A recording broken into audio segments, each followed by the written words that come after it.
Салам достор, эгерде сиз колдонулган бул телефонду сатып алган жатсаңыз, анда бул нерселерге көңүл бурушуңуз керек. Анда эмесе, кеттик.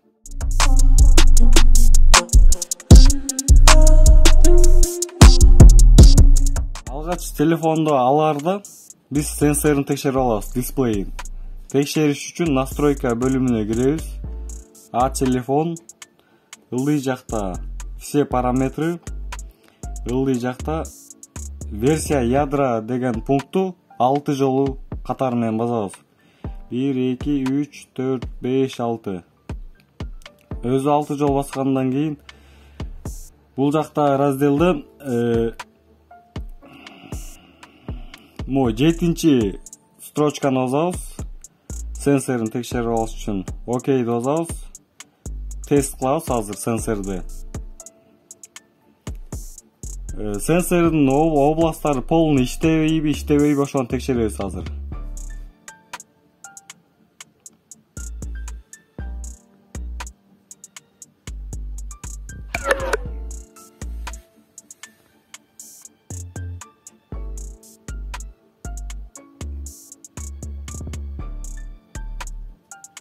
Так.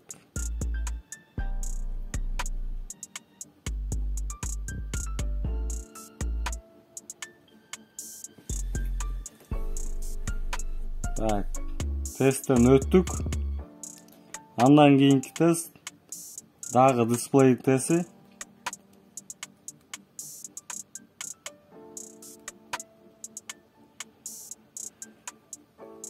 Дисплейн тести ушундай 2 жол менен аныкталат. Андан кийин телефондун батарейкасынын износун текшеребиз.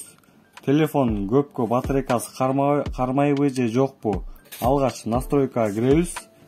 Телефонго киребиз. Все параметры. Бул жакта процессор деген бөлүкчөнү дагы 6 жол басабыз.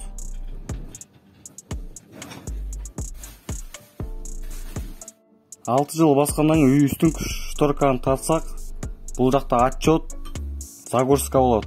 100%ке чейин күтөбүз. Аралыгы где-то 3 мүнөттөн 5 мүнөткө чейин отчет даярдайт. Отчет даяр болгондон кийин бизди атайын бир папкага жиберет. Бул папкада эң акыркында zip файл бар. Ушуну текущий папкага извлечь кылабыз. Биринчи папка, биринчи турган сапта турган папкага извлечь болду. Андан кийин папка извлечь болгондон кийин ылдый дагы бир папканы извлечь кылабыз. Буг репорт деген текущий папкага.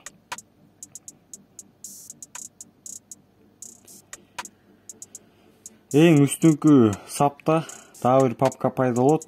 Базабыз. Андан кийин Bug report деген файл тексти ачыш үчүн бизге дагы бир программа керек. Аны биз Play Market'тен көчүрүп алабыз.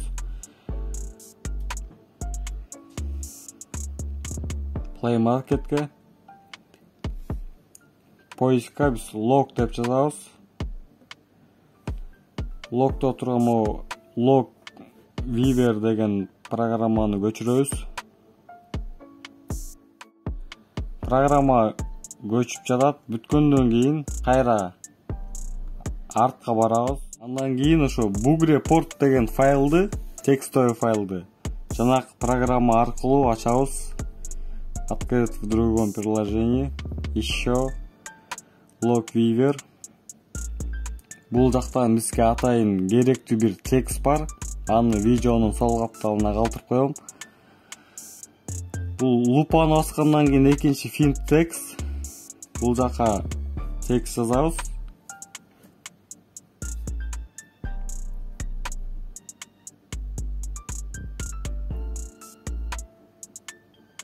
Ушул текстти жазабыз. Лупаны басабыз.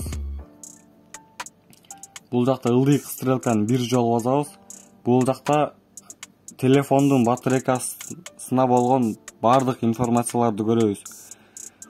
Бул телефондун текущий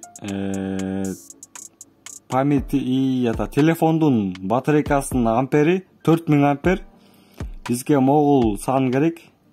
Могул сан 3984. Жана кандай кылып процент чыгаш керек экен, азыр мен силерге көрсөтөм. 3984. Калькуляторга киребиз. Калькуляторга киргенден кийин биздин телефондун батарейкасынын ампери 4000, калганы болсо 3984 минус айтабыз. 16 4000ге бөлөбүз кайра. 4000ге. Аны 100кө көбөйтөбүз. Ошондо телефондун износ болгон проценти 0,4 гана процент износ болгон. Демек, бул телефонду дагы көп колдонсо болот деген сөз. Колдонулган телефонду же өзүңүз көтөрүп жүргөн телефонуңуздун батарейкасын ушул жол менен текшерип көрсөңүз болот. Ушул бүгүнкү биздин видео ролигибиз аягына чыкты. Сак саламатта калыңыздар.